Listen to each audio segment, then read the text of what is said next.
pinch hitting for Steve Clements, the director of the American Strategy Program, who is ill and could not make it today. One of our guests, Dimitri Simes, will be joining us as soon as he can. There's been some delay, but we'll go ahead and proceed with the program.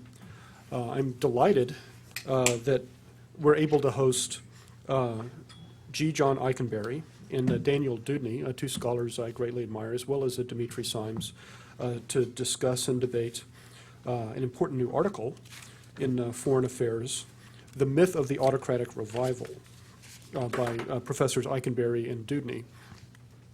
Robert Kagan and others have argued that the period of the end of ideology, or the end of history, to use Francis Fukuyama's terms, was over, that as a result of increasing movements towards autocracy in Russia, the continuing survival of a non-democratic regime in China, among other circumstances, that we're facing a new ideological competition between democratic powers and non-democratic powers. Professors Ikenberry and Deudney challenge this in their Foreign Affairs article, and will explore their criticisms today. Let me just introduce all of our guests, and then we'll I'll introduce all three right now, and then that way we won't have introductions between the speakers. G. John Ikenberry is the Albert G. Milbank Professor of Politics and International Affairs at Princeton University in the Department of Politics and the Woodrow Wilson School of Public and International Affairs. He's the author of After Victory, Institutions, Strategic Restraint, and the Rebuilding of Order After Major Wars, and currently writing a book entitled Liberal Leviathan, The Origins, Crisis, and Transformation of the American System, a collection of his essays entitled Liberal Order and Imperial Ambition, American Power,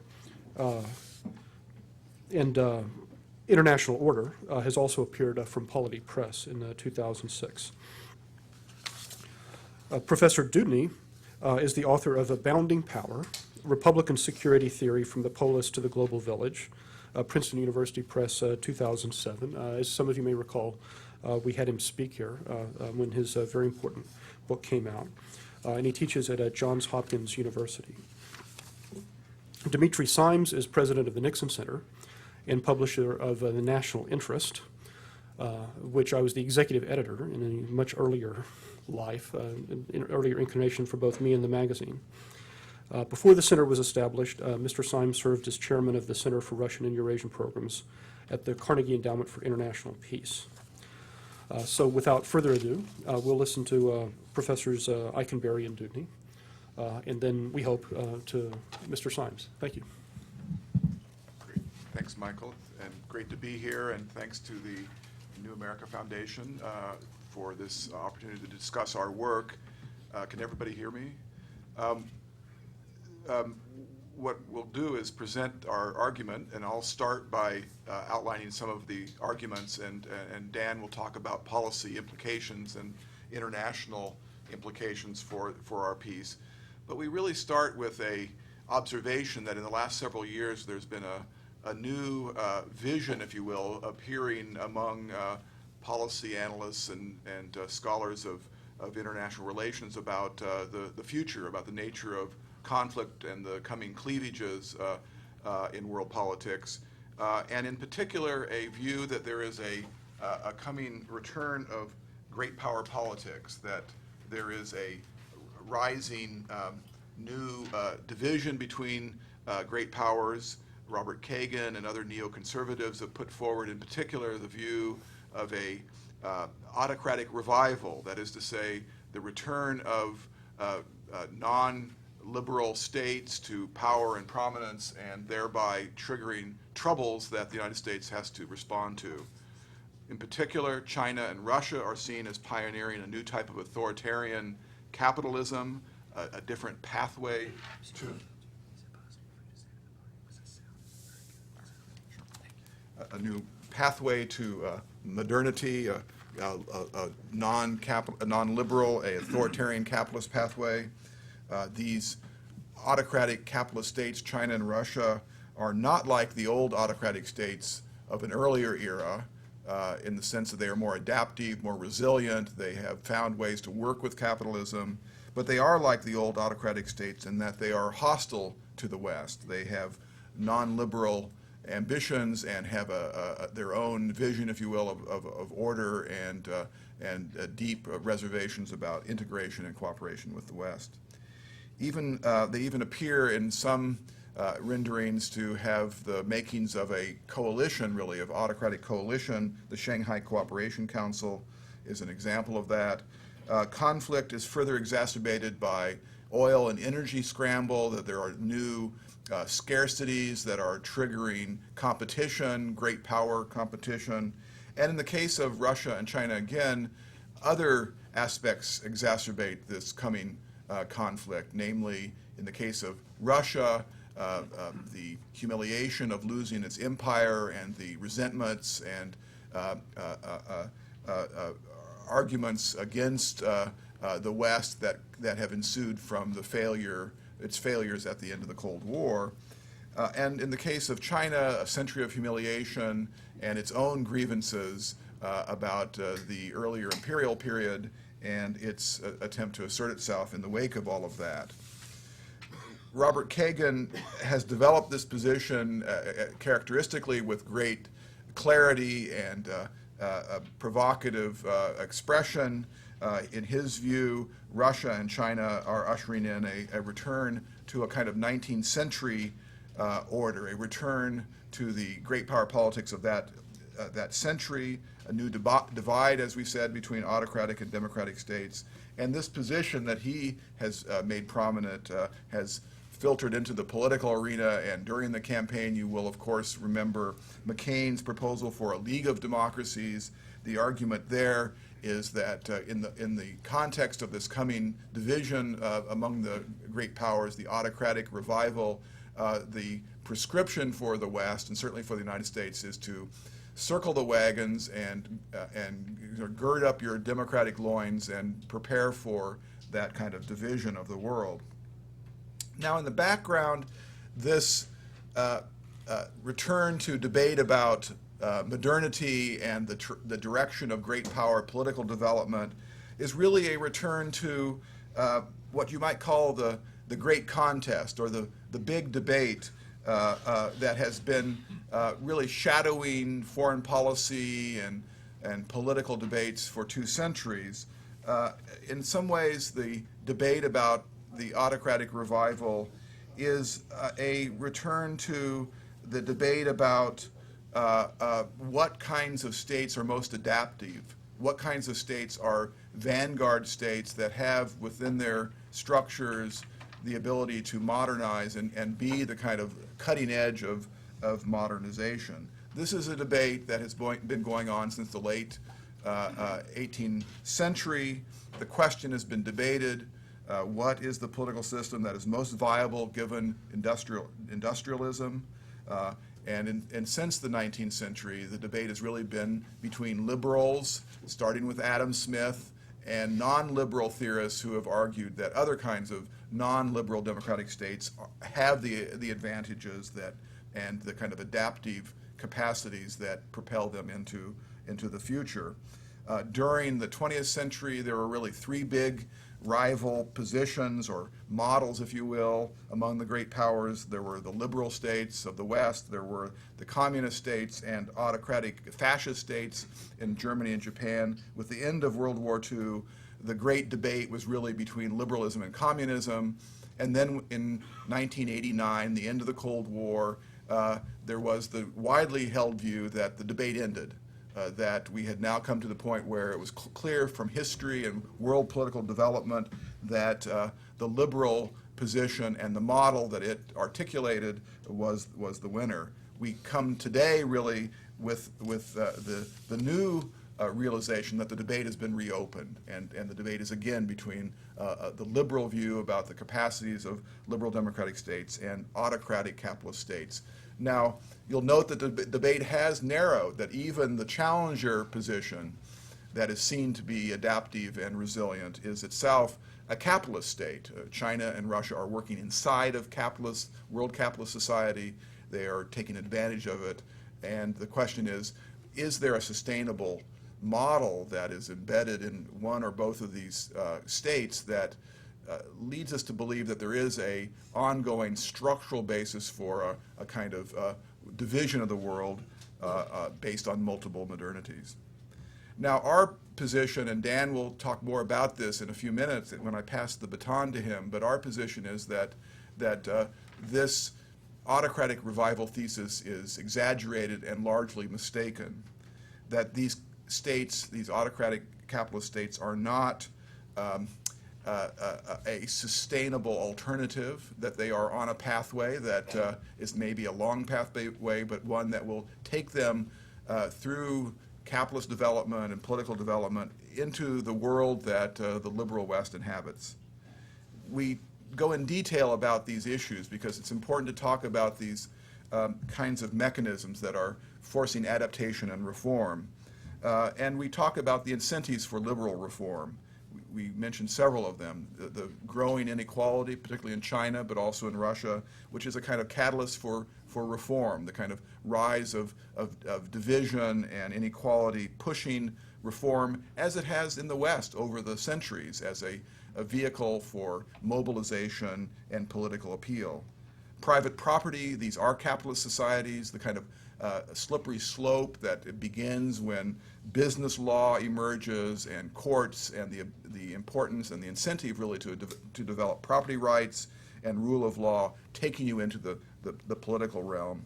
And then economic development itself, the staple of liberal modernization theory, that as one's society modernizes, industrializes, it develops a larger middle class, a more advanced economy, certain things happen. The nature of society itself shifts, more diversity, more pluralism, more multi-party logic of rule. Finally, in terms of the domestic constraints and incentives that shift these states forward, autocratic states are also hobbled, if you will, by the dysfunctions of a closed political system.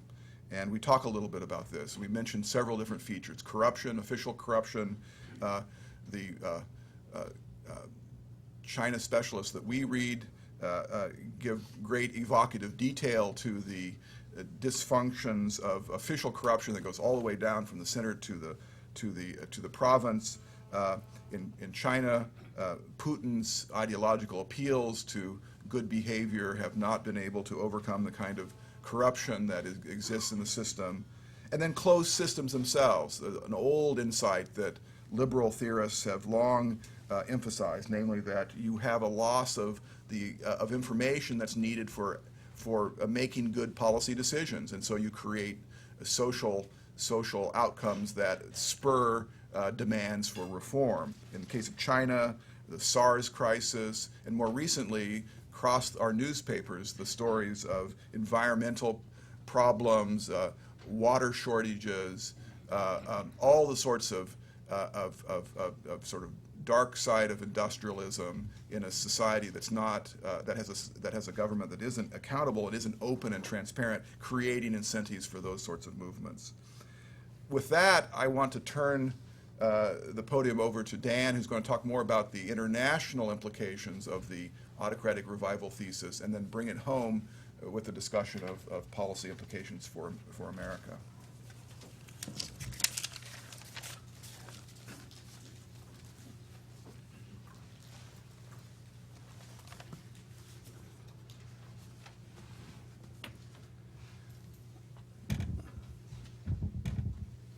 Better not lean on the podium there, huh? John has summarized very briefly the key ideas that are associated with the autocratic revivalist thesis, and then talked about what we term the great debate, the fundamental debate about the modern era, about which form of socioeconomic political system is most appropriate, most fitted to capitalism. And this is really the heart of our argument, because while autocracies may have adapted to capitalism in China and to some degree in Russia, we argue that this is fundamentally a transition phenomenon, and that the basic imperatives that John just specified still fundamentally point in the direction that in the long run, and that probably also in the middle run, and even to some degree in the short run, these pressures are going to lead autocratic regimes in the direction of liberalization. Now, the second part of our argument, which I'm going to focus on here, is about the international system.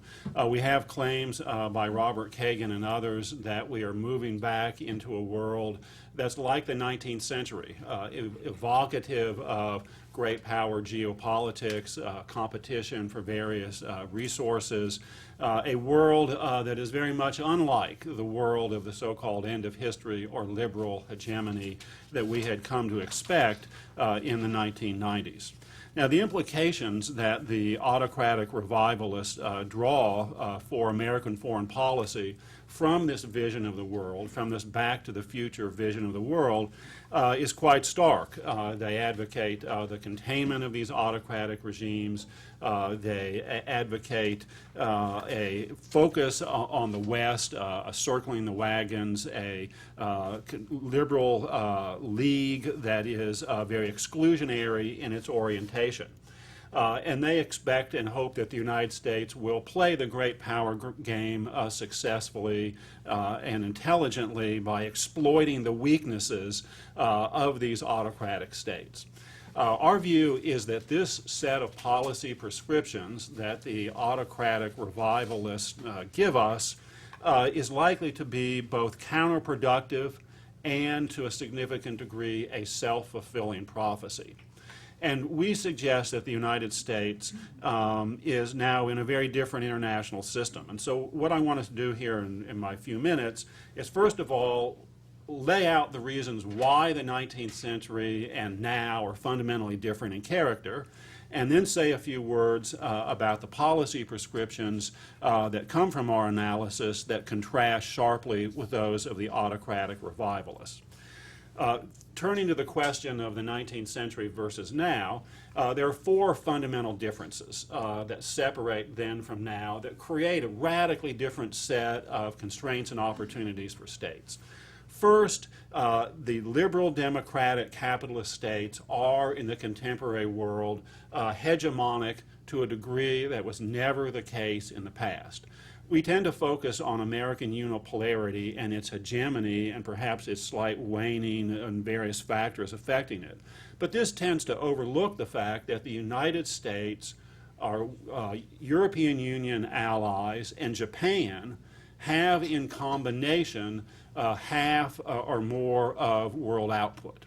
And these liberal democratic states not only are very robustly institutionalized internally, but they have created a dense network of international institutions, international arrangements, international problem-solving mechanisms that are radically unlike the international life of the 19th century.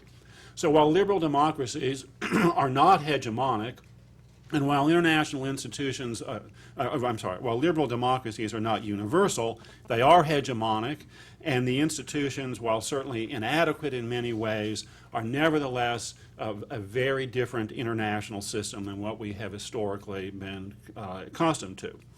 The second factor, which the autocratic revivalists tend to ignore about the international system in their expectations of renewed great power conflict, is a basic shift in the economy of violence which has occurred over the last century or so. And this has two dimensions. At the upper extremes of violence capability, of course, nuclear weapons have radically altered the incentives that states face when they consider armed force as an option for resolution of conflicts.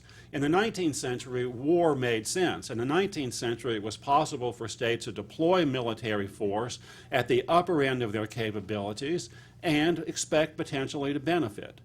No one in the nuclear era thinks that states can wage war against one another, that the great states can wage serious war against each other and survive. Indeed, the incentives with regard to security in this environment, in the nuclear environment, point not towards competition, but rather towards the need for cooperation to regulate these violence capacities, to make sure that nothing gets out of hand, to make sure that they don't leak into the hands of non-state actors. At the other end of the spectrum of violence, there has also been a radical change. In the 19th century, it was possible for states to expand, to continue imperial projects, because it was very easy for them to conquer the populations that inhabited territory. Over the course of the 20th century, there's been what others refer to as the Kalashnikov Revolution, and this is attempting to capture the fact that there has been a diffusion at the lower end of violence capacities. Large numbers of people in the world now have access to weaponry that is sufficiently potent as to make conquest an extremely difficult proposition. This diffusion of capability has, of course, been augmented by the diffusion of nationalist norms. Nationalism is a nearly universal aspiration. People are not willing to be ruled by outsiders, and they have the capacities to make it extremely costly to do so. The history of the 20th century in the second half is, of course, a record of this point. In Algeria, in Vietnam, in Afghanistan, the Soviet Union, and perhaps us now in Afghanistan, are learning that local populations can raise the cost of outside domination to prohibitive levels. So this means that the great game scenarios that the autocratic revivalists give us for American foreign policy in the new century is extremely outmoded. The third point that I would bring out in terms of the difference with regard to the international system is the extent to which the autocratic states today are highly dependent upon international trade. China is, of course, the leading example of the autocratic model, a autocratic state that is capitalist, which seems to be, according to the autocratic revivalists, an alternative model. But fundamentally, unlike in the past, this autocratic state is highly dependent upon international trade. China has, of course, grown an immense amount. Its future growth significantly depends upon further access to the system. And so as a model for an anti-liberal arrangement in world politics, these autocratic capitalist states that are highly trade dependent are highly implausible. Let me say a few words about the policy prescriptions. Not only are the policy prescriptions of the autocratic revivalists a bad idea and likely to be a self-fulfilling prophecy, we have an alternative set of policies which we have to some degree been pursuing, which we need to pursue more. First of all is that we need to focus on the reinforcement, extension, and strengthening of international institutions. You all in this audience are, of course, aware that the last 8 years has seen a great retreat with regard to multilateral institution building, that the recently departed Bush administration withdrew, opposed, stymied institution building across a whole array of global problem-solving areas. And this is something that our first recommendation is the United States to reestablish its leadership role. In arms control, with regard to UN reform, we've got to take seriously, not excluding non-liberal states, but rather altering the structure of these institutions so as to bring them more into the tent. Similarly, with regard to the IMF, we've got to increase the stake, the further stake that such states as China have in the stability and permanence of the system.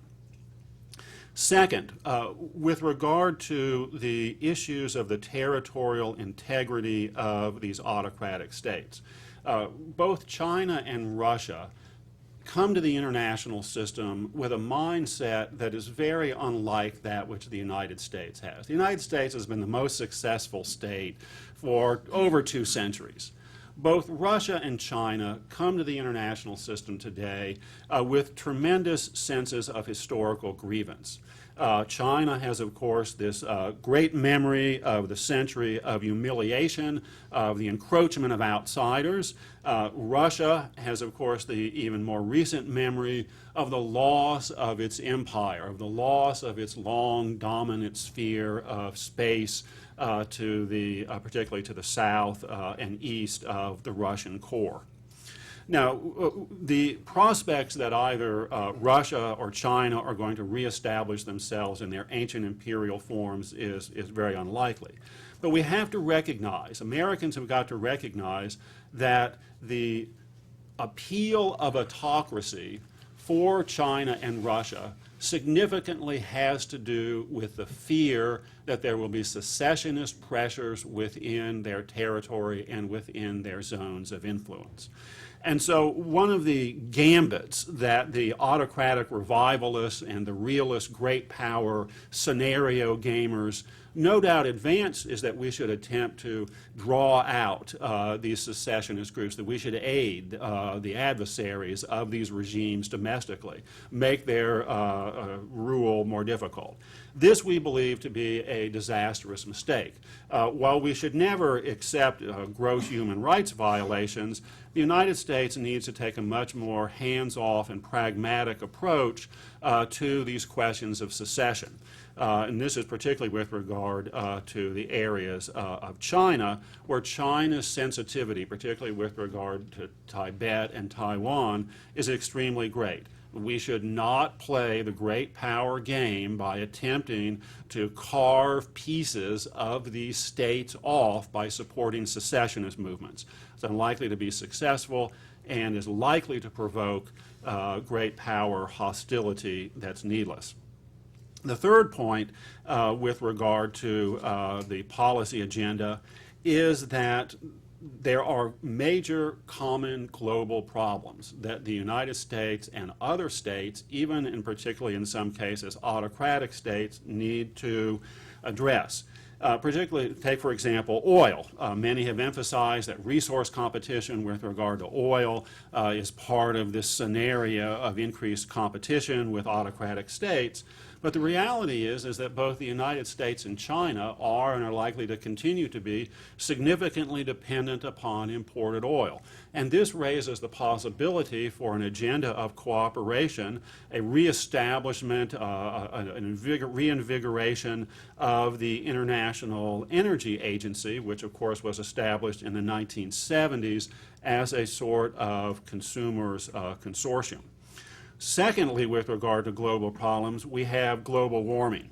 And of course, there's a tendency to emphasize China's rising contribution to this problem, which is certainly the case. But we should also note that China is likely to be a significant victim of rising temperatures, that global warming is likely to harm China in very serious ways by amplifying the already strong tendencies for desertification, but also with regard to sea level rise. China is much more vulnerable than we are in this area. And this raises the possibility that the United States and China can take the leadership in solving these global common problems.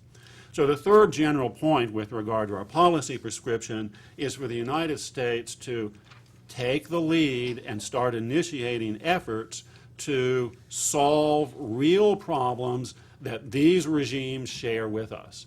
And it is our view that if the United States pursues this reinvigorated agenda of liberal internationalism, combined with the long-term pressures that are often felt in short-term ways, that the pressures on these autocratic regimes to liberalize will be maximized and the basic trajectory for the expansion of liberal democracy will continue.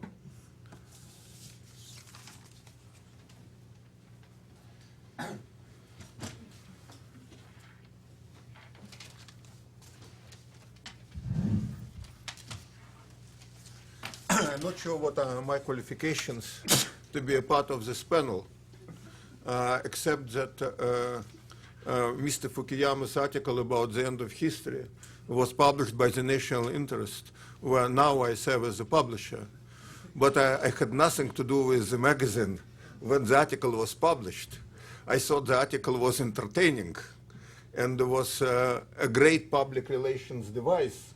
So I congratulated the editors and the publishers at that time, but I never thought that this triumphalism could be taken seriously intellectually, and in my view represented more an anthropological phenomenon than, if you wish, serious analysis. So I completely also agree that the response to the end of history, to triumphalism, about autocratic revival, is not entirely serious. And I'm particularly concerned about policy implications from the autocratic revival, about which both of you talked today and in the article, and I completely agree with your policy implications. I think that some people simply have an emotional propensity to look for enemies. And also some people have a problem with anyone not accepting indispensable guidance from the United States, particularly when they happen to be in an administration or close to an administration. But if you look today at China and Russia, for instance, it's very difficult for me to see how they are a threat to vital American interests, at least in any foreseeable future. If you look at China, which is a much more serious power with a much more rounded development, I have to say they were remarkably careful not to spread their system of government and not to bully their neighbors, with a notable exception of Taiwan. But otherwise, what can you say about Chinese global diplomacy? You can say that they are unscrupulous. You can say that they are prepared to support whomever is in a position to pay with hard cash, or where they can develop natural resources. But it's difficult for me to see the Chinese anywhere, even in Latin America, trying to exclude the United States, trying to undermine American interest. The Chinese are too careful for that. And frankly, they are too dependent upon US treasuries to engage in things which would smack of confrontation with the United States. In the Russian case, Russia is a more heavy-handed power in its own neighborhood. And as both of you talked today, they have their sense of grievance, and even the Bush administration began acknowledging the sense of grievance to which the Bush administration, the Clinton administration have contributed. But if you look at the way the Russians define their vital interests, how do they clash with vital interests of the United States? The Russians can send some 30-year-old bombers to visit Venezuela. We had a meeting with Secretary Gates about 2 months ago, and he was expressing strong concern what the United States would have to do to rescue these old planes if something happens to them in the air. Should the US Air Force help with some refueling capability? And then, of course, the Russians said their most modern ships to visit Venezuela and Cuba. One of them is still going back to Russia because it lost most of its power. Outside the Russian neighborhood, Moscow today has very limited capability. In the Russian neighborhood, they had a war with Georgia, and let's face it, the Georgians have started this war. There were plenty of provocations on both sides, but it were the Georgians who have attacked Russian troops in South Ossetia. Even President Saakashvili now is acknowledging that much. And you can ask a simple intellectual question. If the Georgians were entitled to leave Russia, why would Abkhazians not be entitled to leave Georgia? The Abkhazians had a long history of independence, of separatism, and grievances against the Georgians, which were, I would say, at least as legitimate as Georgian grievances against the Russians. And I was very much in favor of the Georgian independence. And I thought they had every right to make their own decisions. But it's difficult for me to see why, when the Abkhaz are saying something similar, the United States would have a moral responsibility to pass a judgment on this dispute. And if we don't have a moral responsibility, then it's very difficult for me to see an overriding strategic interest for the United States, kind of to be involved in Georgian dispute with its secessionist territories.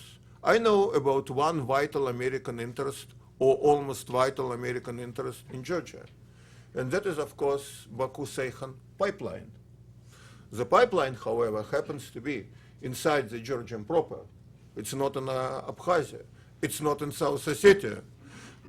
And the only time when the Russians were near this pipeline was during this conflict. As long as the Georgians and the Russians are not at war, I think the United States can be perfectly comfortable with whatever territorial outcome we have of these Georgian disputes with Abkhazian and South Ossetians. The likelihood that the Russians would attack Ukraine, I think the likelihood is minimal. And I travel to Moscow quite frequently, talk to Russian officials, including those of them prone to post-imperial nostalgia. But the good news is, at least I am also nostalgic about some things and some people, and those of my age normally should be nostalgic of something. But it doesn't mean, that you want to replay your life and that you think you're in a position to do so. So when President Putin talks about the collapse of the Soviet Union being a great geopolitical catastrophe, I don't think he is implying that they would try to rebuild the Soviet Union. And at least if you look at the military planning, there is very little evidence of this temptation. And both President Putin and now President Medvedev made very clear that they don't like what happened to the Soviet Union, but they do understand it is an entirely new era. So if you do not believe that it is in a vital American interest to organize a near containment of Russia in its new, much diminished circumstances, I don't see preconditions for a fundamental clash between Russian and American interests any more than I see the need for a fundamental clash between Chinese and American interests. And accordingly, I overwhelmingly agree with the conclusion in the article that we don't need a self-fulfilling prophecy of trying to create an unnecessary conflict with the Chinese and the Russians. The Chinese and the Russians do not entirely trust each other. With their centuries of difficult history, don't entirely like each other. And I think it would require a gross mischief on our part to push the two together. And why would we want to do it? For instance, when we're talking about Afghanistan being an American priority, trying to imagine that the Chinese and the Russians would really start acting aggressively at cross purposes with the United States. That is hardly in our interest. So I think that the article is very constructive, and I overwhelmingly agree with policy recommendations. Where I don't entirely agree, is when we confuse, as we normally do in the United States, much more than in this sophisticated article, as we normally confuse our civil religion and our analysis. And by civil religion, I mean our belief in liberal democracy.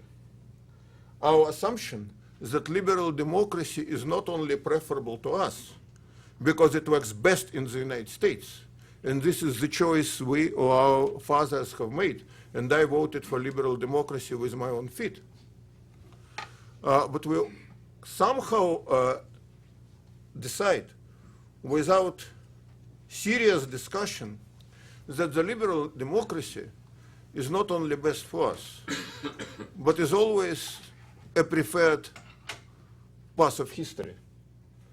And I'm not quite sure of that. I looked at this excellent article, and it's interesting how when we talk about history,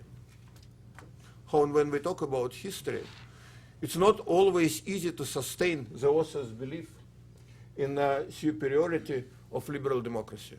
For instance, there is an argument about World War II and how liberal democracies have prevailed, partly because they were liberal democracies and they had better economies and a better decision-making system. Well, I was under the impression that first of all, liberal democracies were as screwed up as autocratic states on the road to war.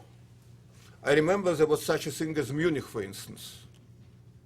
I remember how the British and the French had great difficulty realizing that Stalin was an actual ally against Hitler. I remember how Britain was giving a dangerous guarantee to Poland, which it was giving too late and on which it could not deliver. I remember Poland, which was a democracy, actually joining forces with Hitler in splitting Czechoslovakia apart. I remember all these things. I also remember how during that war, the country which probably was most effective against Hitler was not a liberal democracy. It was the Soviet Union. It was a tyranny. And if you look at their ability to mobilize their society, their economy for war, I think they were second to none. And I'm not sure what would be an outcome of that war if Hitler did not attack Stalin and Stalin stayed on sidelines or even would be of marginal assistance to Hitler. In short, when I look at that war, I do not really think that you can draw a conclusion which the authors draw that liberal democracy was a winner because of its inherent economic and decision-making superiority. When you talk about corruption, well, clearly the Soviet Union was fairly corrupt under Brezhnev, is even more corrupt under Medvedev and Putin, but was it corrupt under Stalin? There was very little corruption under Stalin, and from everything I read, there was very little corruption under Hitler. So there are certain kind of autocratic regimes, which I would call liberal autocratic regimes, that allow corruption, and certain regimes, very harsh tyrannical regimes, which know how to control it or how to destroy it altogether. Churchill said, in my view, quite appropriately, that democracy is the worst form of government except for the known alternatives. Well, when I look at the current economic crisis and how little we have managed to predict about consequences of our economic actions, when I look at how the United States behaved in the 1990s under the Clinton administration and then under the Bush administration internationally, I hope you would not be offended if I would say that sometimes competition between democracy and autocracy is a close call.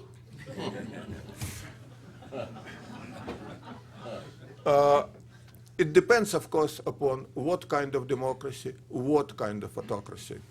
There are ideological, tyrannical systems which challenge the United States, really not because of what we do, but what we are. We have seen systems like that, and the Soviet Union under Stalin was a perfect example. And with systems like that, well, it's very difficult to have any kind of a normal relationship.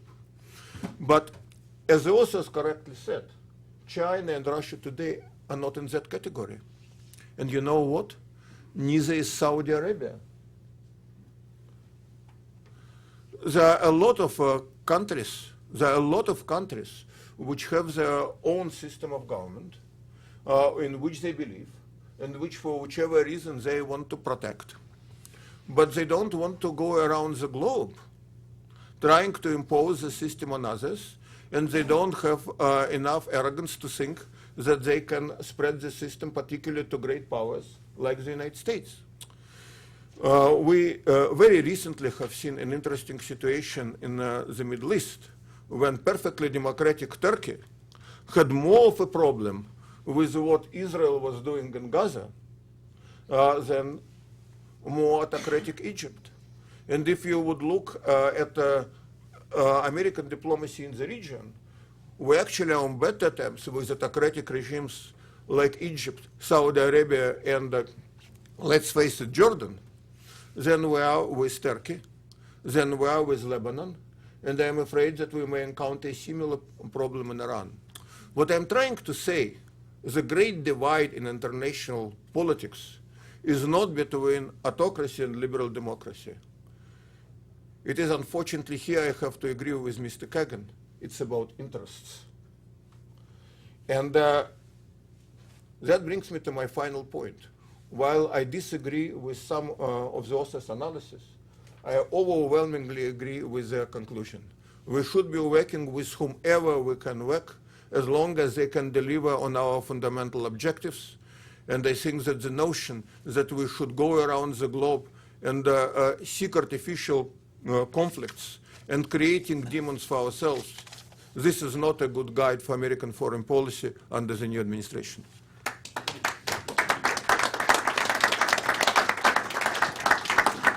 Thank you. We've got time for discussion now, but first I'd like to let Professors Ikenberry and Deudney respond. I'm pleased to welcome Steve Clements, the Director of the American Strategy Program, who will mutely listen to the proceedings.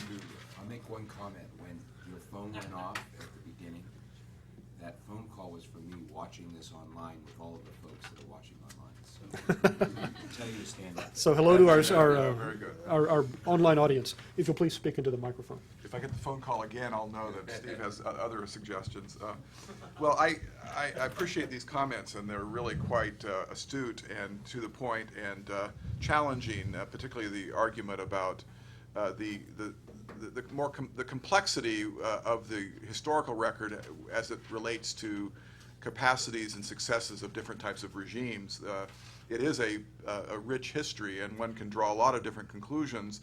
Our argument doesn't rest on a particular analysis of World War II. It's a broader argument, and Dan may want to talk about the World War II case, but what I want to say generally is that the history of the last 200 years, what could be described as the liberal ascendancy of states that were at the very beginning of the 19th century weak and really marginal, irrelevant, peripheral, became over the next 200 years the dominant states that in wealth and power that created an order that has integrated much of the world. That is a broad historical observation that is gripping and requires, I think, people who have pretensions to make theoretical claims about world politics and about where the U.S. sits and what the U.S. should be doing, has to come to terms with that and have a view about what that means, what kind of lessons we draw from that.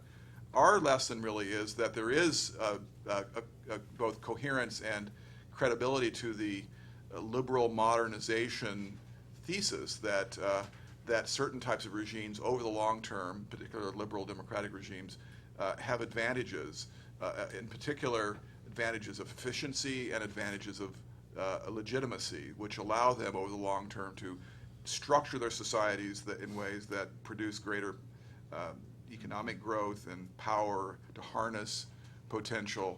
Now, in the short term and in various ways, certainly World War II, Stalin was capable in various ways. One should introduce, I think, the distinction that the sociologist Michael Mann makes between two types of state power, what he calls despotic power and infrastructural power. Despotic power is the ability to directly command social actors to do things, and Stalin certainly had that. Infrastructural power is arranging the environment in which social actors behave and do things that you can then extract resources from. That's market, rule of law, those sorts of things. The efficiency and legitimacy of liberal democratic states over the long term that allow us to make sense of the liberal ascendancy, I think, lead us to the importance over the long term of that infrastructural power of the state, and in particular, the virtues that has and the capacities that liberal states have to bring it about. So I'll just want to make that kind of simple macro point to kind of reestablish the central claim here and address this question about the capacity of despotic power to be useful at various moments in history certainly is, and at particular moments of industrialization, so-called heavy industrialization.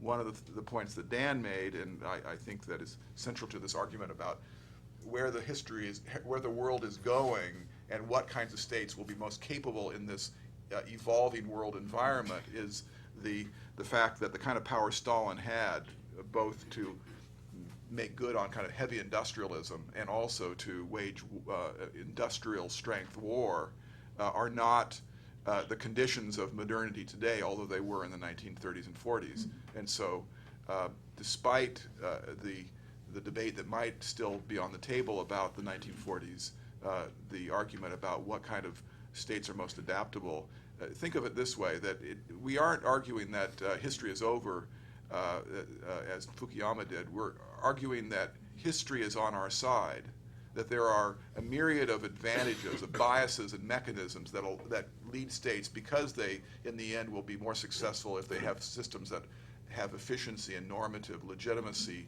aspects to them, to make choices in 1,000 ways over 100 years that will take the world in a certain direction. And knowing that, we are then in a position to say we don't need to, as neoconservatives often do, confront states that are not fully in the system or are in transition, but to keep the big tent open and let the social processes that we describe that have these biases and mechanisms that bias history, to let that flow and play out over centuries, really, but certainly over decades and years, and to let that system evolve. Because if you think that history is on your side, you will think twice about deploying power in ways that can often delay and defeat that long-term pathway of modernity.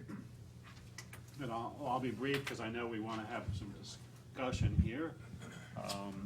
I want to follow up on the point John was just making about the need to take the longer perspective and draw out the implications of the proposition that history is on our side. We operate with what we term a liberal doctrine of coexistence, a liberal doctrine of peaceful coexistence. And of course, you may recall from the period of the recent unpleasantness with international communism that the Soviet doctrine from Lenin of peaceful coexistence held that it was unnecessary for socialist states to engage in war. And that because history was on their side, all they needed to do was make sure they did not get encroached upon militarily, and that the socioeconomic processes that were understood by them through Marxism to be leading towards socialism would eventually take the world in that direction. And we operate with essentially a liberal version of that, which says that we don't have to go around and impose militarily liberal democracy. We are not neoconservatives. We have to operate with more prudence and restraint than that. But we do assume that there is this long-term trajectory and that there are many things that we should and can be doing to help it along. Second, and very briefly, I want to respond to some of the interesting historical points that Dimitri made about the Second World War. Step back a minute. Why are we concerned with this? It's part of the debate in this way. Azar Gat, in his several pieces that are quite interesting, makes the case that authoritarian capitalist states got selected out as major players in world politics not because of their intrinsic weaknesses as socioeconomic systems, but rather because of the contingencies and exigencies of the Second World War. Now, we respond to this claim by saying that the outcome of the Second World War was significantly shaped by intrinsic regime features of autocratic and authoritarian regimes. The most important being their tendency to engage in aggressive warfare, Germany and Japan. And Dimitri points out that there are advantages to autocratic war making, and Stalin certainly was capable of mobilizing. But I think if you look at the overall pattern of performance during the Second World War, that the United States is the best, and that Great Britain is probably second, and that the Soviet Union, while it did have some heroic actions, was overall very, very mixed. And I would point to the fact that Stalin did not take seriously Russian and Soviet intelligence telling him that there was going to be an attack, despite the fact that this was overwhelmingly obvious. Why didn't he? Because he had this personal view of Hitler. And also should note that much of the poor performance of the Soviet Union during the early years of the war was a direct result of the fact that Stalin, because of his paranoid, tyrannical dictatorship, had murdered much of the general staff in the years immediately before the war. So we argue that the selecting out of authoritarian and particularly fascist regimes by the war is actually an important part of the story about their inferiority in their adaptation to the conditions of the modern and particularly the industrial world. Could I make a point? It's a very interesting discussion. I wouldn't even call it a debate. And it reminds me of a discussion I had recently at my dinner table with a close friend who also happens to be a senior Episcopalian priest. And I happen to be an agnostic. And we came to a conclusion that our practical guidelines for policy and for personal life are not really much different, except she believes in being a good Episcopalian Christian, and I believe in a good agnostic. But our sense of decency and common sense creates a situation when there is not much difference between practical conclusions we draw from our beliefs. The point I was trying to make was that there are two different ways you may come to same conclusions. And one way is to believe that history is on your side. And another way is to say that certain kind of conduct makes sense and helps history to be on your side. It is a question of how you define history being on our side. For some, it is very important to feel that eventually, and the authors, both Dan and John, are very sophisticated in their analysis, and they don't predict any instant results. But you know, for liberal theorists, it is important to think that at a certain point, our superior form of government would prevail. And those who would be doing well, that they would share our fundamental system of beliefs. For classical realists like me, it is sufficient for the United States to do well internationally, for us to be left alone, for our interests not to be undermined by others, and as long as we can achieve that, you know, we think that history is on our side. These are two very close definitions, close but not identical. Well, I think we've achieved a breakthrough today. Liberal internationalists and realists have agreed that history means well but needs help. We'll open this up to questions. Steve, did you have a question? First, I want to thank everyone for coming. I'm Steve Clemens, and I want to really thank Mike Lynn for standing in for me.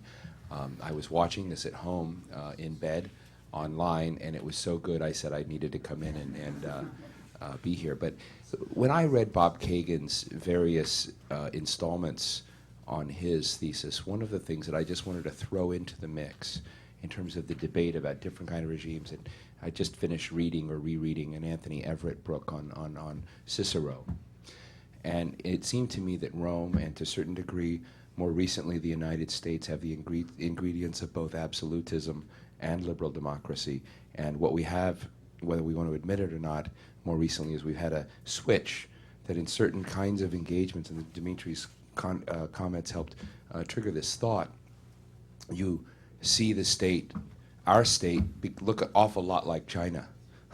In fact, if you look at this economic crisis and what happened, many of our institutions are looking like German institutions. I see my friend Wolfgang Portzig here and others.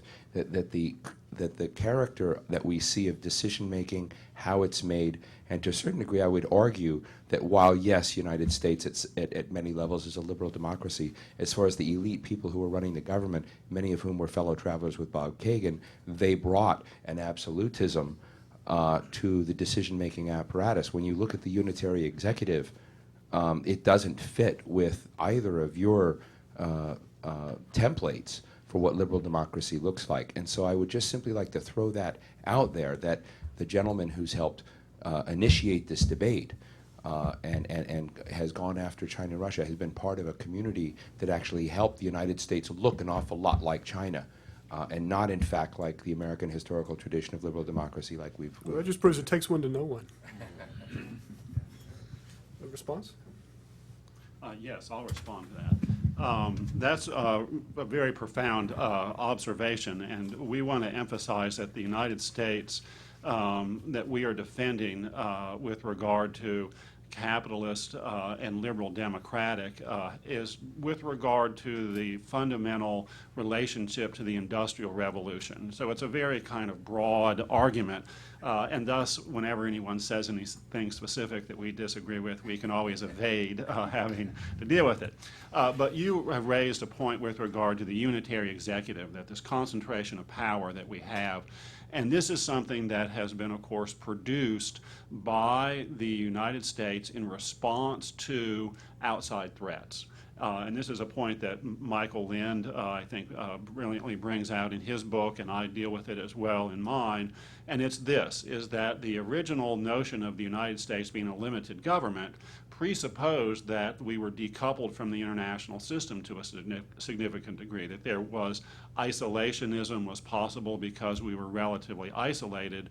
And over the space of the 20th century, as the Industrial Revolution has drawn us in inexorably, inevitably into the system, we have had to respond by the construction of a state apparatus that's fundamentally antithetical to the logic of the founders. And it is at this juncture, in response to this problem, that internationalism, liberal internationalism, is fundamentally different than the position of classical realism that Dmitry so ably presents here today.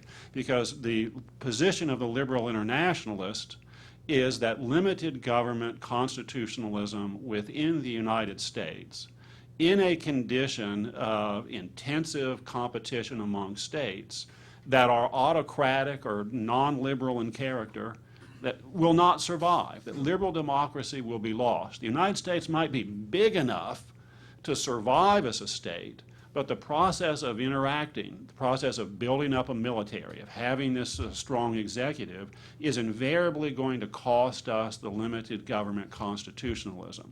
So this is a strand of liberal internationalist thought which is profoundly regime conservative. The objective of liberal internationalism in changing the other units, through whatever means, and in changing the system away from anarchy through various forms of unions and regimes and organizations, has the ultimate objective of saving limited government and political liberty in the United States. Now, that's not an orientation that classical realism encompasses within it.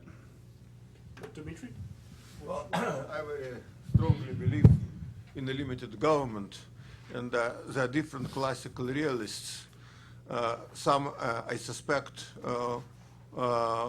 would not consider limited government very important, but actually for me, precisely a kind of conduct you articulated, liberal doctrine of peaceful coexistence, I am in favor of that because it is essential for protecting limited government in the United States.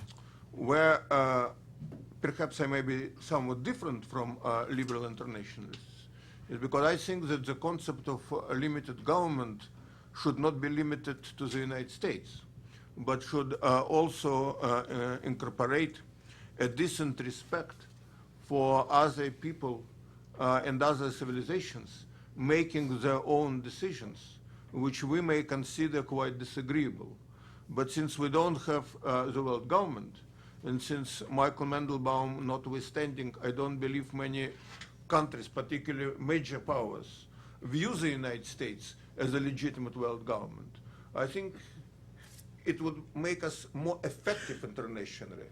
It would allow us to focus more on fundamental American priorities if we do not develop too many opinions about the way others conduct their affairs. We all live in certain neighborhoods where certain people do not live the way we do. and where they do not necessarily bring up their children the way we consider agreeable. But we normally do not go to our neighbors to express our disagreement as long as they don't cross a certain point, like child abuse. So when you're talking about genocide, when you're talking about the extremes, I will be completely with liberal internationalists. Because in my mind, again, common decency and common sense require us to do whatever we can to stop it. But if we are talking about other people's system of government, I might find it distasteful, but I don't think it's necessarily threatening to the United States. John Ikenberry, and then we'll turn to questions. Just two quick points. One is that this sort of common interest intellectually between liberal internationalists and realists is for me, it's what has been over the last 50, 60 years the most creative and important dialogue in American foreign policy, beginning really with Truman and Atchison. Truman really was a liberal idealist. He had in his pocket, a poem for the ode to the ode of common humanity. He was a champion of the United Nations. Atchison was skeptical of the UN and global institutions, but together they had a kind of synthesis of liberalism and realism that was incredibly creative and potent as the U.S. thought about itself. Realism both saw power as a possibility, but understood the importance of restraint and keeping your powder dry, and looking after core interests. Liberals with the view of enlightened progressive change and the role of institutions and transformation of political reality. And together they worked, and each in some sense needs each other. I would say the last 7 or 8 years, that creative kinship between those two sister traditions has been lost, and maybe it will be reassembled in the current period. Very briefly, the second point really about the financial crisis and what does that say about our thesis. In some ways, Chinese and Russians have been recently, leaders have been talking about how the financial crisis has reconfirmed the functional advantages perhaps of more autocratic rule. Putin was making this explicit at Davos. But on the other hand, it seems to me that quite the opposite may be unfolding. That is to say, the greatest victims of the financial crisis will be the autocratic states. Certainly China, now we are not talking about whether it's a new model of modernity, but it's whether they can survive with only 5% growth. And the kind of crises they are going to go through will probably, over the long term, push them towards further reform. But the other point is that it's not that the U.S. embodies at any one moment the ideal type of regime. Quite the contrary. The financial crisis does show the bankruptcy, really, of the Washington consensus, or what George Soros calls market fundamentalism. That's not to be equated with the model. The model is really much broader and can encompass many other varieties. And what we find most interesting, really, is the kind of adaptive potential. We will see a new rebalancing of state and market, more regulation, more international cooperation. It won't be autocratic capitalism at the end of the cycle. It will be a type of more regulated capitalism that is you would think is akin to the 1940s and the kind of embedded liberal model that emerged after World War II. So I think the financial crisis augurs our direction and not the Kagan direction. Thank you. The poem that Harry Truman carried around in his pocket was Alfred Tennyson's Locksley Hall Revisited. And the line was, the Parliament of Man, the Federation of the World. Since we're pressed for time, why don't we take two or three questions in a row together, and then in brief answers. Yes. Go ahead. Thanks. Gary Mitchell from the Mitchell Report. I want to pose the question this way and say that when I heard Kagan earlier last year introducing his book and talking about the thesis, I was struck in his presentation and reading it that his heart wasn't really in it, and that there was a reason that the book was thin. So what I want to ask, since you've written what he might argue is a response to him. I wonder if we're looking at the right the right split, democracies and autocracies, and whether what we really need to think about and what we fear most is those that have national interests and those that do not. And that the peril, that the greatest peril that we face is from entities often called non-state actors that don't have national interests.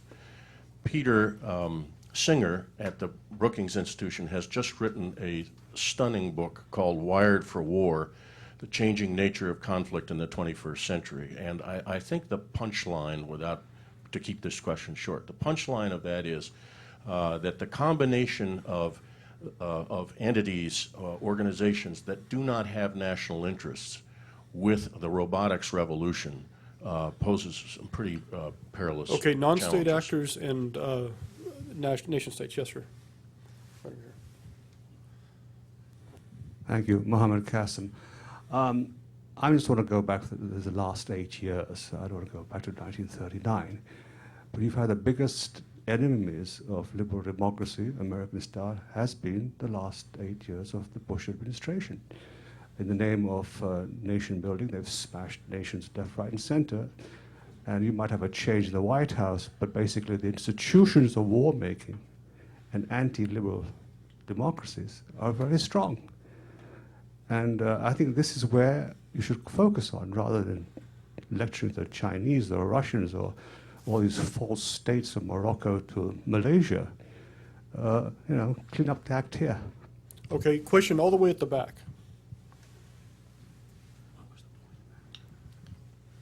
Hi, Patricia Wrightson. My question is, how long is long, or why have you given us only two choices? It seems to me, I mean, I understand that you're responding to Robert Kagan, but I'm a little concerned that the whole argument is a little off, because I find it very hard to believe that liberal democracy itself doesn't have a beginning. Well, we know it has a beginning, and because it has a beginning, I think we have to assume it has an end. And it just seems to me that we are in a time frame where the fundamental questions that made liberal democracy happen are transforming right now at a quite rapid rate. So I'm a little confused why you think that these are the two choices. That's why the question is, how long is long? I'd say in the short run, sure, but how long is long? Okay, we'll answer these questions, starting with Mr. Symes, who has to leave early. Well, I'm fine. Gotta have the microphone. Okay. No, I'm fine. So, Joy. I can do some of this. Well, on this question of non-state actors, this is a major question, and we have, of course, been concerned with non-state actors that have increasingly potent violence capability. And this is both with regard to the problem of the survival of limited government constitutionalism, a tremendous concern, but it is also an issue that states, regardless of regime type, have been cooperating on, and arguably can be much more cooperative on, because regardless of regime type, states have an incentive to make sure that non-state actors do not fundamentally have the ability to overthrow states. So there is a conservative status quo basis for extensive international cooperation, I believe, with regard to arms control, precisely because of this non-state actor threat. On the third question, I mean, it is a good point, and I think a lot about that. What precisely are the range of possibilities given our underlying theoretical arguments about polity type as we look into the future? What does modernity look like?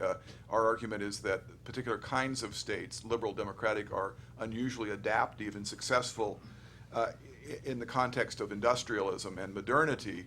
But the future is always changing, as they say, and the conditions and requirements and demands for polities will evolve. First point to make about that very important point is that the liberal imagination is huge, and the kinds of institutions and experiments under its general inspiration have been quite wide. The arguments in favor of our position made in the early 19th century, Adam Smith and others were arguing that the connections were of a certain sort. There's been a huge evolution since Smith in terms of what a liberal state looks like, and the kind of international institutions that would, and order that would support those kinds of polities. And that will likely happen and continue in the future. But the kind of mechanisms of efficiency and legitimacy, I think, are what will continue to be the forces that will lead, that will kind of shape the nature of that evolution. And unless the norms of legitimacy change radically, I think we will see forms that political forms that have a family resemblance to what we call today liberal democracy. We have time for a few more questions back there and right here. Xiao Chen, freelance correspondent. I have two comments. First one is this. You cannot just talk about model or system itself. They won't work. You got to have a human and operation, and that means leadership and governance. Yeah, so you need to have these two factors come in. And second is this, whenever, no matter which side, talk about history is on my side. That's very dangerous, because if you want to history your side, you show the result. And also, when whoever said that will correct themselves. Yeah, thank you. And the gentleman in the blue tie? Jack Goldstone, George Mason University. I agree with you that simply taking the post-World War II institutions that were designed to contain communism and turn them to containing autocracy instead would be misguided. Chinese tiger and Russian bear, you don't want to poke them with sticks. But I would say you can't pet them either. You can't assume that they will automatically be domesticated by the progress of history.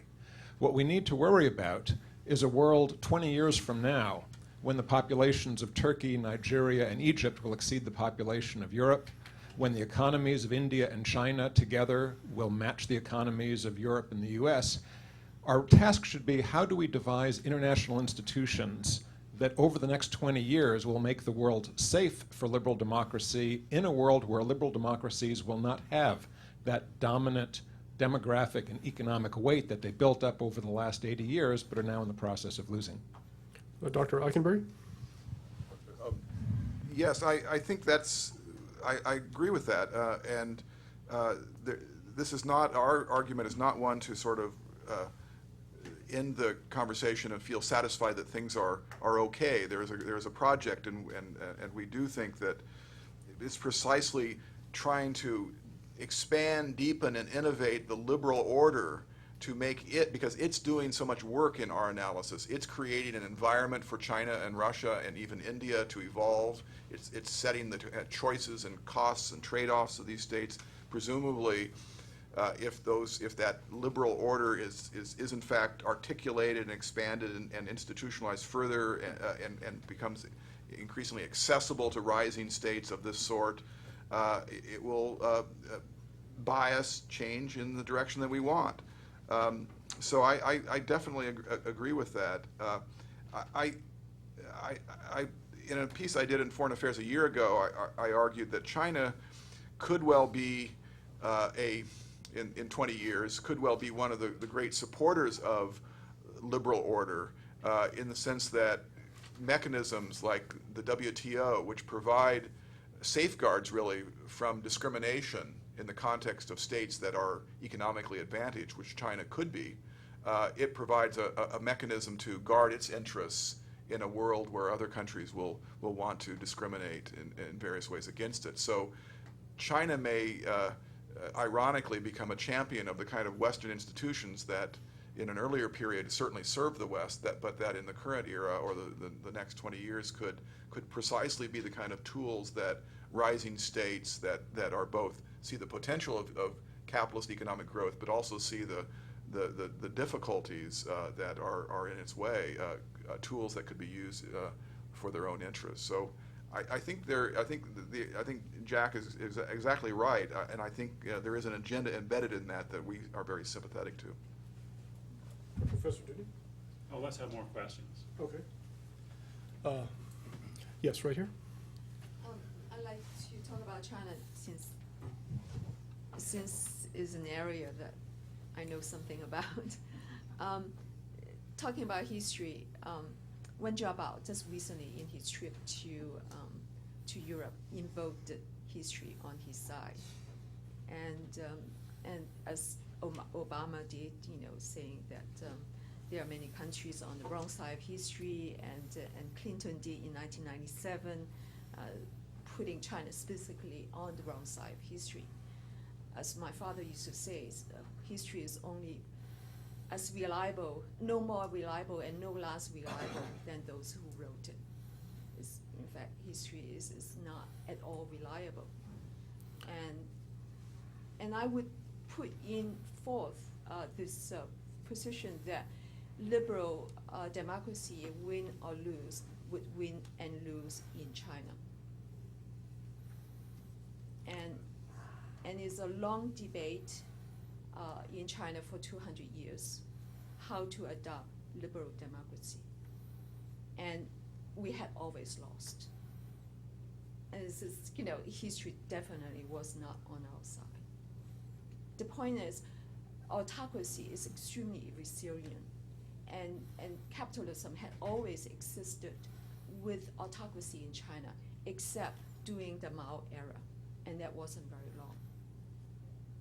And autocracy and capitalism lasted between 300 and 500 years, longer than the United States ever did. So, to draw some of the conclusions, for instance, to say that capitalism would transit, China out of autocracy, I think is a false assumption. Great, thank you. Professor Toll?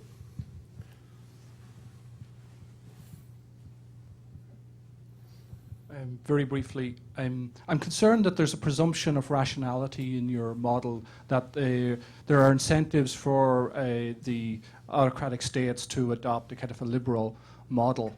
And one of the things that in your description, Dan, of the geopolitical condition that you do not mention is the media and the media complex, which ties into identity and the possibility in a crisis of some sort that you can have very easily, very quickly, the mobilization and the polarization of international politics on the basis of great power, a great power divide. It almost happened in the case of Georgia. We had people who were nominal Democrats, like Holbrooke and others, leaning very far forward in that particular instance.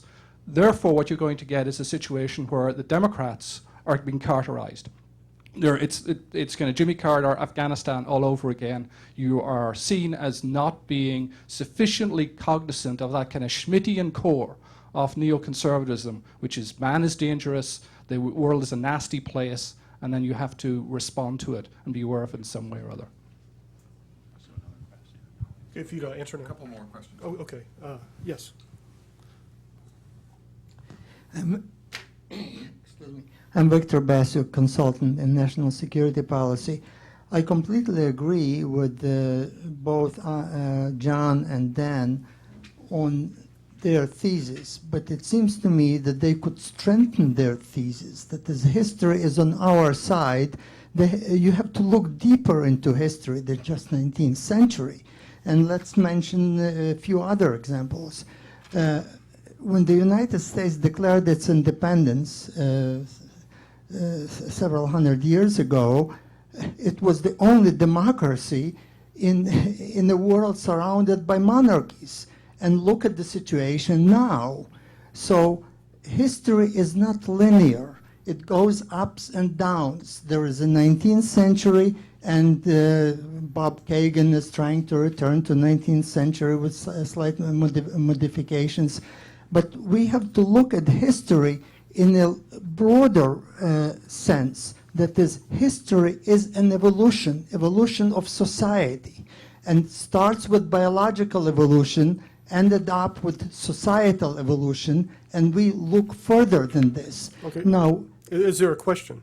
Okay, it's not really a question, but here's Well, one more we're taking argument. questions now. We can't have any further statements. Further questions? Yes, Chris Preble.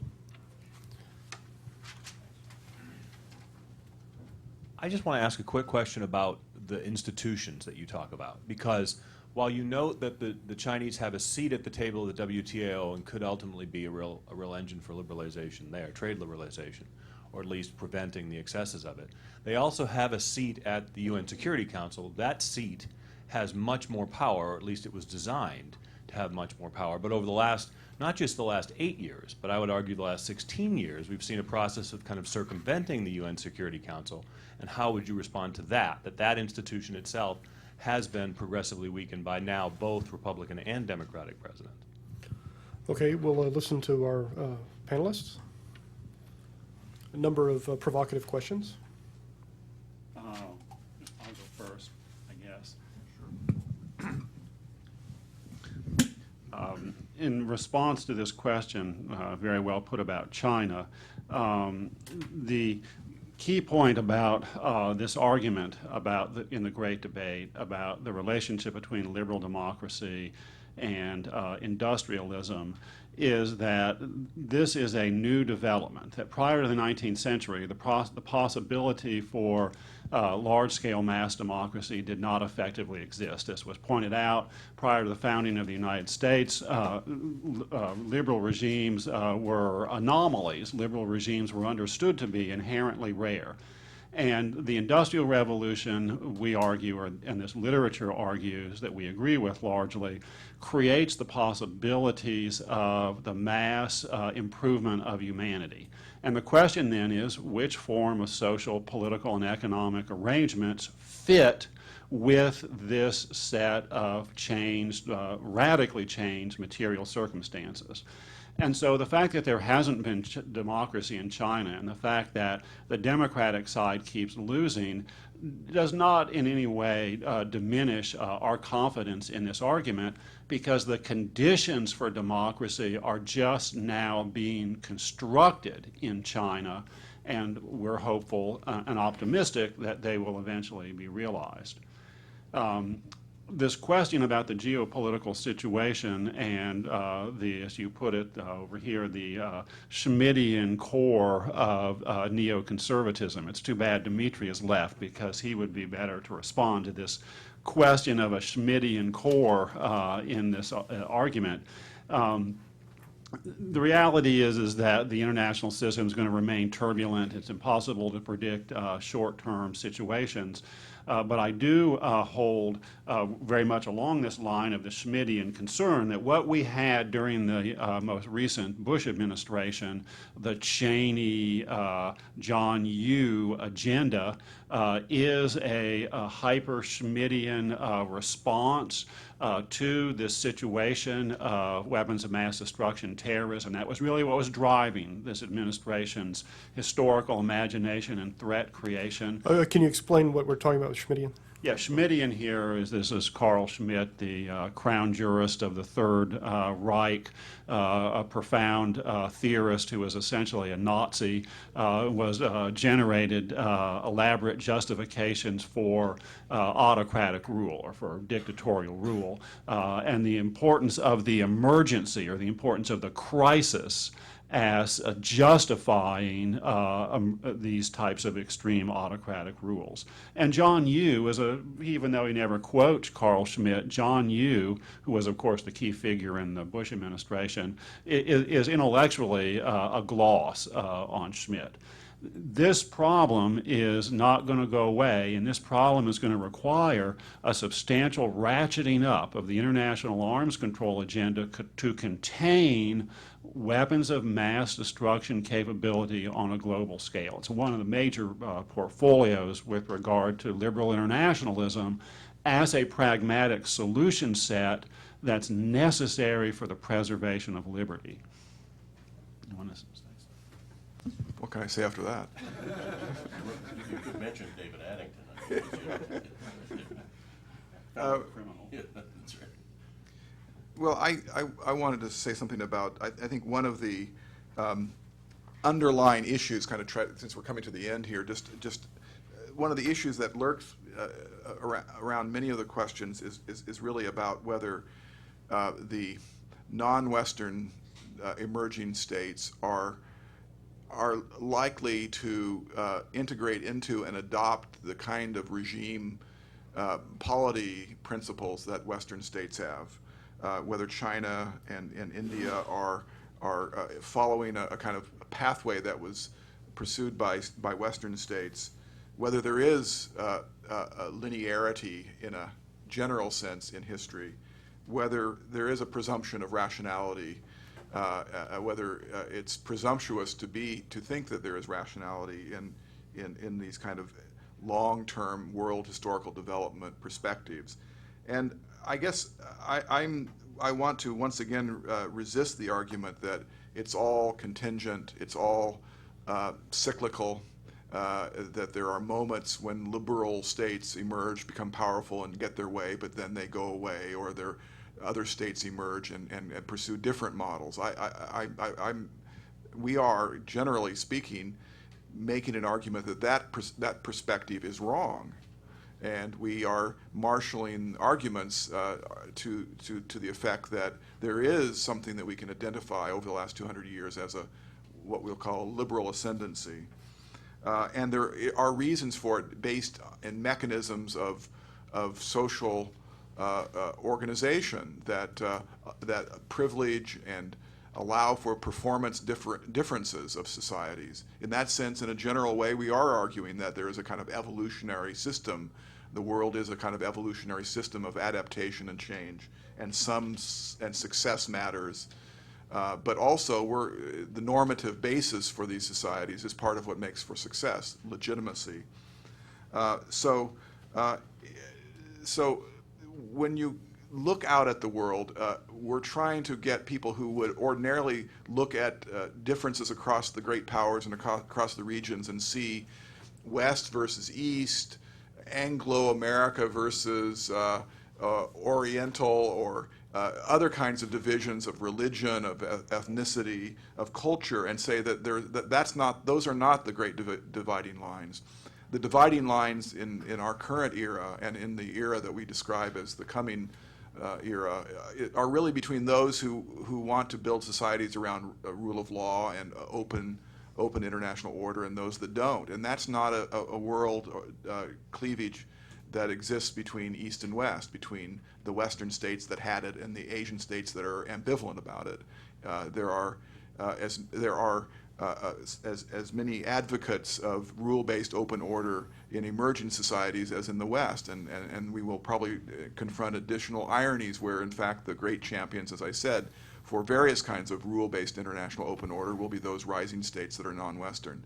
So that's really the response to the question about non-linearity in history. In fact, over the long run, we can see developmental trends that are not just cyclical. The essay is The Myth of the Autocratic Revival in Foreign Affairs. Please join me in thanking John Ikenberry, Daniel Deudney, and Dimitri Simes.